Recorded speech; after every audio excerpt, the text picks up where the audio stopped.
la question de pourquoi la justice sociale est l'affaire aussi des territoires. Alors, je vais peut-être commencer avec vous, Catherine Arenou. Vous êtes la maire de Chanteloup-les-Vignes. Vous voulez, je vous cite, hisser la banlieue au rang de grande cause nationale. Ça, c'était en 2017. On est en 2019. Vous aviez publié une tribune dans laquelle vous déploriez l'abandon des banlieues à leur sort, première victime de la crise économique et sociale, dites-vous. Alors je vous pose cette question, 2 ans après, pourquoi la justice sociale est-elle l'affaire des territoires et n'est-elle que l'affaire des territoires? Parce que l'absence de justice sociale, c'est plus qu'une absence de justice ou des injustices individuelles, c'est aussi des injustices de territoire. Les banlieues, même si elles sont toutes différentes, elles ont ceci de particulier, c'est d'avoir l'association de populations très pauvres dans un territoire très pauvre. Ville de Chanteloup-les-Vignes, 10 000 habitants, 35% vivent en dessous du seuil de pauvreté, alors que 50% ont moins de 25 ans. C'est-à-dire qu'à la fois une pauvreté existante et une projection dans l'avenir qui est un peu compliquée. Et dans le même temps, cette ville, c'est la 49e ville la plus pauvre de France. Donc, même si les élus, même si l'institution peut être vertueuse dans ce qu'elle construit, dans ce qu'elle accompagne, dans ce qu'elle fabrique, elle ne sera vraiment efficace vers un monde avec une lecture de développement durable et une lecture de justice sociale. Elle ne sera véritablement efficace que si, par derrière, elle donne la capacité aux habitants à se projeter. À se projeter, ça veut dire à ouvrir les yeux, à ouvrir les oreilles, à ouvrir avec des guillemets, parce que ça se dit beaucoup, le champ des possibles. Or, naturellement, lorsqu'on est confronté à une difficulté du quotidien, qu'est-ce que sera demain? Comment je nourris, comment je paye la cantine de mon enfant aujourd'hui et comment je peux aller faire les courses demain? À chaque fois qu'on est confronté à une difficulté individuelle qui est toujours cette difficulté de demain, on ne peut pas penser l'avenir. Et c'est donc, je pense, une de nos missions d'accompagner ses habitants sur une lecture nouvelle. Et je crois que travailler la justice sociale, ça n'est pas, du coup, que travailler l'urgence du quotidien. C'est aussi peut-être travailler une certaine forme de luxe. Je vais vous donner des exemples. L'enfant qui vit dans une famille monoparentale qui ne parle pas le français, dont la maman va travailler à 5h45 le matin, revient très tard le soir, fatalement, quoi qu'il fasse, il sera exclu d'un certain nombre de champs. Le champ du plaisir de la musique, le champ du plaisir du sport, le champ du plaisir de la découverte des textes, de la découverte du cirque, de la découverte du... Tout ce que peut rencontrer l'habitant de la ville voisine au hasard des fréquentations de ses parents. Est-ce que notre rôle, c'est pas aussi dans un territoire qui vit tellement la justice au quotidien, à la fois d'ouvrir ces regards-là, parce que c'est ce qui crée la liberté, et du coup faire travailler aussi dans le cadre du développement durable un avenir qui est un avenir, et on y reviendra peut-être tout à l'heure, qui n'est pas seulement l'avenir de la planète. C'est compliqué de faire réfléchir une famille très enquistée dans une difficulté à l'avenir de la planète. Par contre, c'est assez facile de l'accompagner vers un quotidien qui sera moins dur parce qu'elle aura appris à consommer moins d'eau, elle aura appris... On fait plein d'ateliers, par exemple. À Chanteloup-les-Vignes, on fait plein d'ateliers. Des ateliers très simples, comment je ne suis pas la victime d'une obsolescence programmée, comment j'apprends à réparer un certain nombre de choses, comment j'apprends à changer un joint, parce que si mon robinet coule pendant des jours et des jours et des jours, c'est une facture d'eau, c'est la planète, mais c'est moi. Comment je travaille à lutter contre ces passoires climatiques que sont nos appartements, comment je gère mon appartement. Parce qu'il y a aussi un quotidien, et je pense que c'est comme ça qu'on peut accompagner enfants et parents à se projeter sur un monde plus vaste qui sort de la difficulté du quotidien. Éric Pliez, vous présidez l'association Aurore, qui est dédiée à la lutte contre l'exclusion et contre les précarités. Vous présidez le SAMU social de Paris. Quelle est votre lecture de la situation quand on dit comme ça pourquoi la justice sociale est l'affaire des territoires? Vous répondez quoi? C'est vrai que au regard des fonctions que j'occupe, je ne peux pas parler de justice sociale sans parler effectivement de la question de l'hébergement et du logement. Vous le savez sans doute, on est dans une situation dramatique. Le SAMU social de Paris aujourd'hui, c'est plus de 1400 personnes qu'on ne peut pas prendre en charge chaque jour. C'est beaucoup de familles, c'est beaucoup de femmes avec enfants, c'est des mamans qui restent bloquées dans les maternités faute d'hébergement. C'est un chiffre, hein, je disais 1400 chaque jour, et c'était 3600 personnes dehors en plein cœur de l'hiver dernier, lors d'une enquête faite à Paris, alors que tous les dispositifs étaient mobilisés. Donc c'est difficile de parler de justice sociale sans parler du fait que chacun devrait, dans la ville, avoir la possibilité d'avoir un toit sur la tête. C'est le minimum qu'on puisse demander. Et pour ça, ça veut dire que la justice sociale, elle commence par prévenir les expulsions, elle commence par se donner les moyens d'héberger tout le monde, et puis elle continue par le fait de pouvoir avoir accès à des logements abordables. Et effectivement, logement abordable, ça veut dire des logements avec des loyers abordables, mais ça veut dire aussi des logements où les gens ne dépensent pas autant dans les charges que dans le loyer, parce que c'est souvent ce qui se passe. On est dans des logements qui sont des passoires thermiques, qui ne sont pas rénovés. Et là, on voit bien qu'il y a un lien entre le social et l'environnemental. Votre lecture, elle est évidemment conditionnée par vos activités, par les populations auxquelles vous êtes confrontés systématiquement, mais au-delà, il y a un contexte qui n'est pas que le contexte français, qui est le contexte européen, d'une paupérisation de millions d'individus, d'un appauvrissement de millions d'individus, et qui se sentent particulièrement exclus de la décision politique et de la décision en matière, par exemple, d'aménagement du territoire. Comment retisser le lien entre ces populations précarisées, exclues, et la décision du politique ou la décision de l'associatif? On en parlait depuis ce matin. Je crois que, d'abord, moi j'ai envie de dire, la justice sociale, c'est d'abord l'affaire de tous. Évidemment, c'est l'affaire du financeur, l'État, les collectivités locales. Et on voit d'ailleurs avec, par exemple, le RSA, que ce I de l'insertion, qui était à l'origine du RMI, eh bien, selon les moyens qu'une collectivité va y mettre, on n'aura pas les mêmes résultats.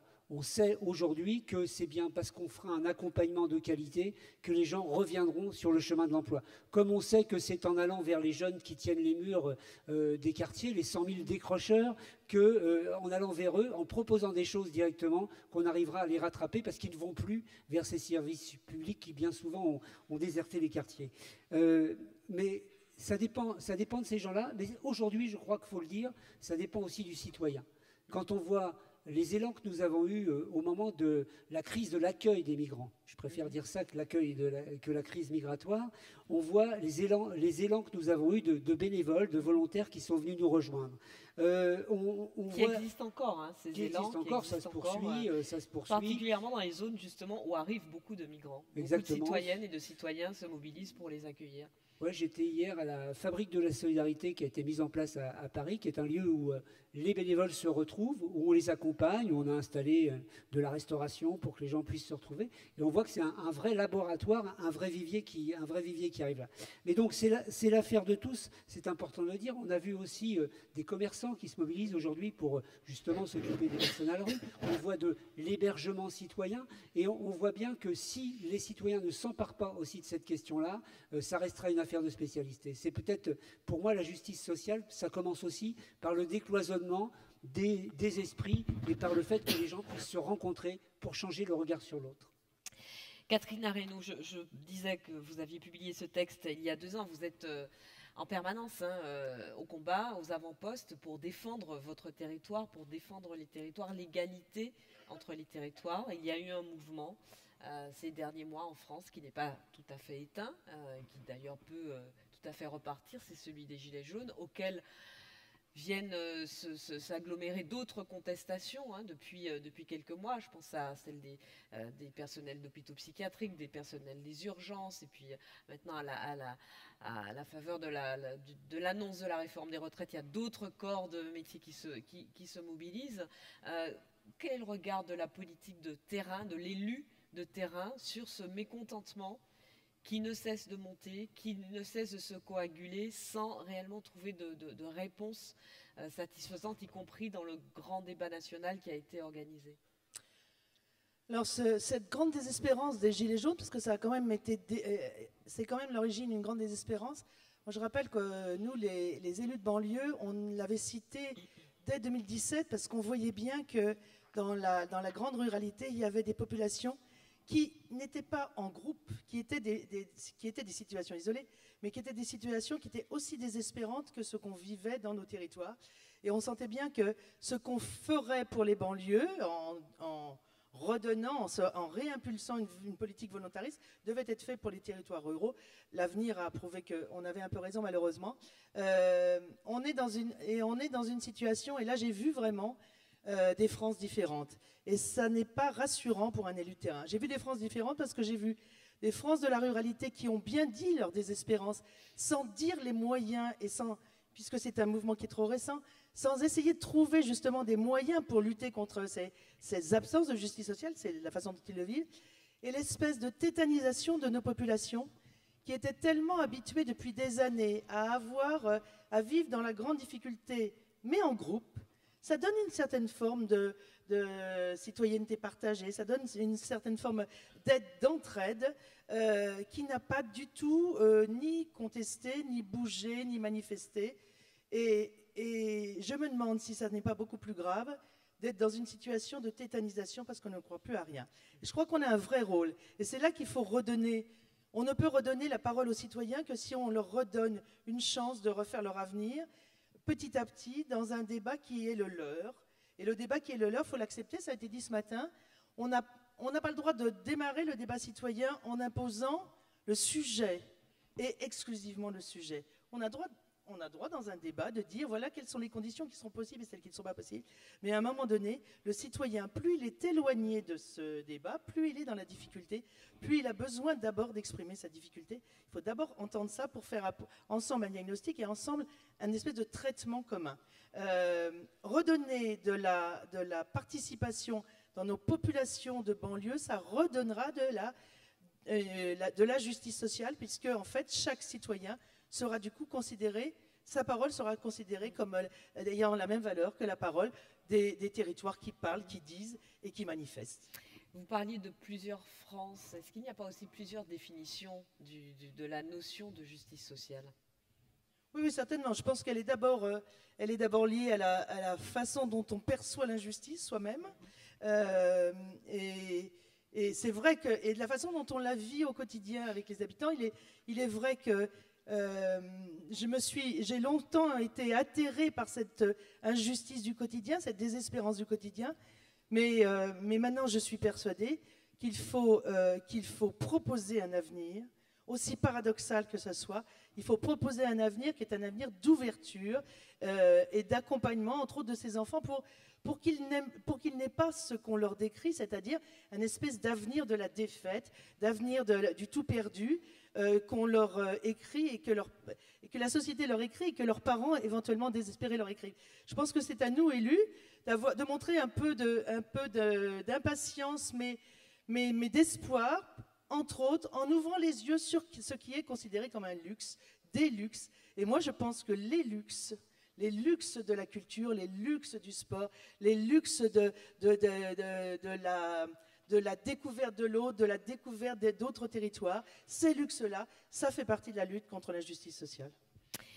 Bernard Olivier, vous êtes écrivain et journaliste, vous avez fondé l'association Seuil. Le Seuil, c'est l'endroit où on passe le pas de la porte et on s'en va.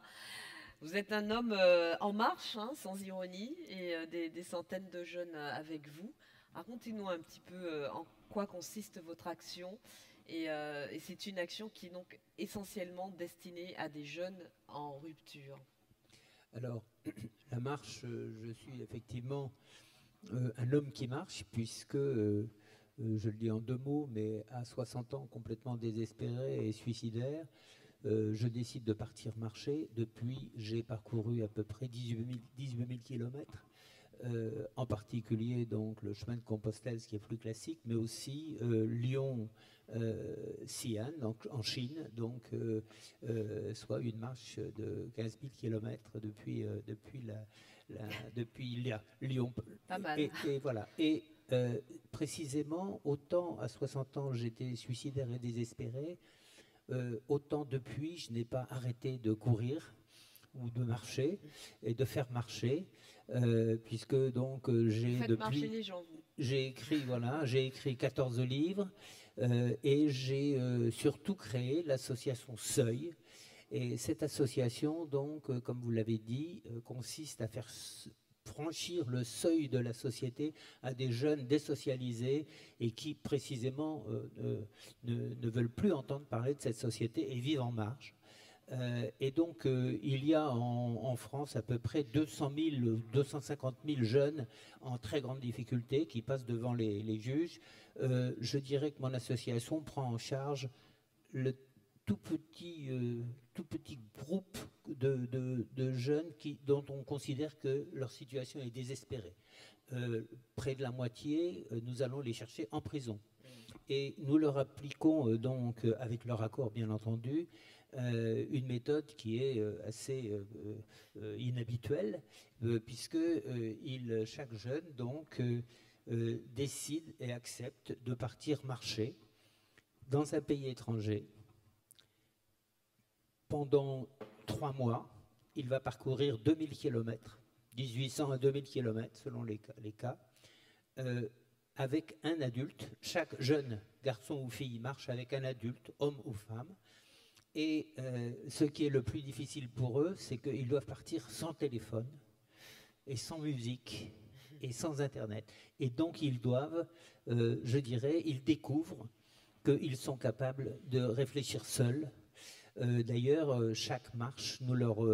là, c'est une des rares obligations qu'ils ont. Ils doivent marcher 2 heures par jour sans parler parce qu'on veut leur réserver justement un moment de réflexion personnelle. Et donc, cette méthode est très inhabituelle, et tellement inhabituelle que nous avons eu beaucoup de mal. J'ai créé cette association en mai 2000. Elle n'a été reconnue qu'en 2012.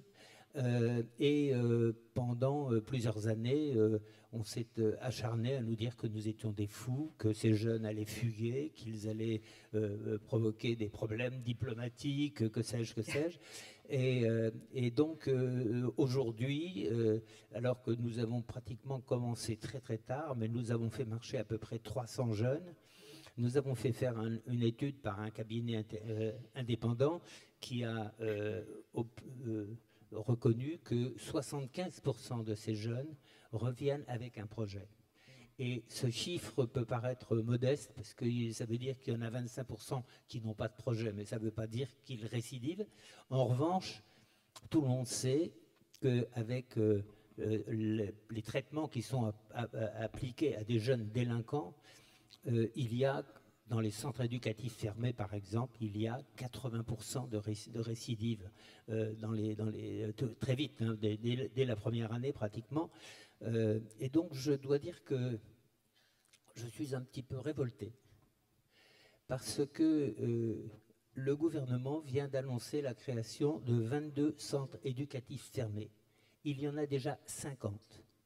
Il y a 6 établissements pénitentiaires pour mineurs.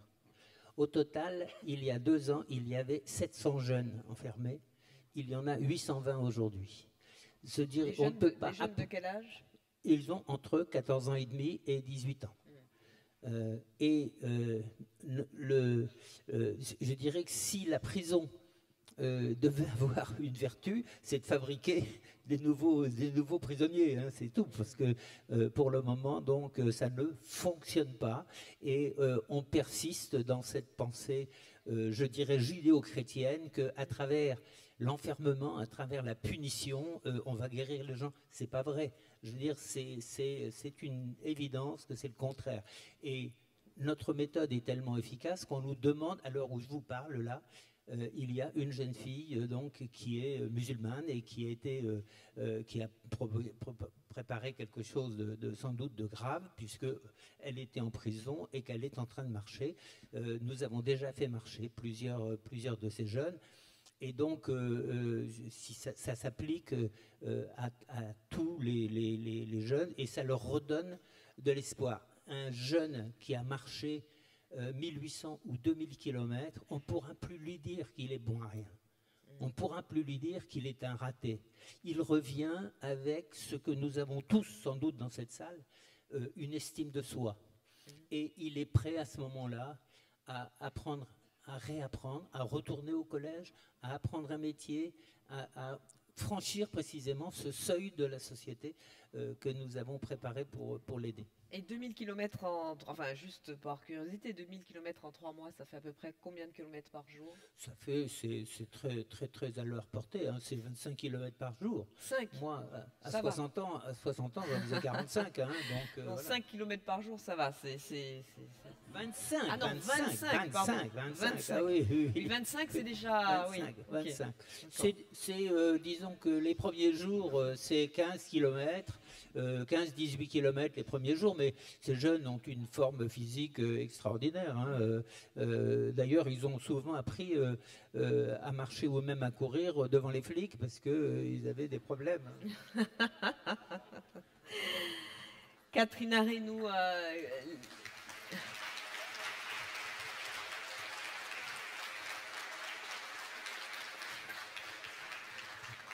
Merci. élu local de territoire difficile, quand vous entendez cette expérience, qu'est-ce que ça vous inspire? Ben moi, spontanément, j'y crois beaucoup. D'abord parce qu'on a tous, à notre petite échelle, essayé des dispositifs comme ça. Moi, je reste persuadée que la majorité des déviances sont le fait de l'absence de passion et qu'on n'ait pas rencontré à un moment dans sa vie l'occasion soit de se surpasser, soit l'occasion d'admirer, soit l'occasion de faire. Voilà. Et c'est souvent le cas de ces jeunes. Donc là, vous leur donnez l'occasion de se surpasser eux-mêmes et de ne pas imaginer qu'ils en étaient capables. On fait comme ça des séjours très à distance, de tout petits groupes, avec un grand isolement. Et on s'aperçoit que même si on ne gagne pas à tous les coups, le fait d'être isolé en groupe avec des adultes déjà très empathiques, et ça c'est nécessaire, hein, c'est-à-dire absence de jugement, l'idée de dire qu'on va essayer de trouver la petite flamme qu'il a sans doute au cœur du cœur, et on sait très bien que ces jeunes reviennent avec...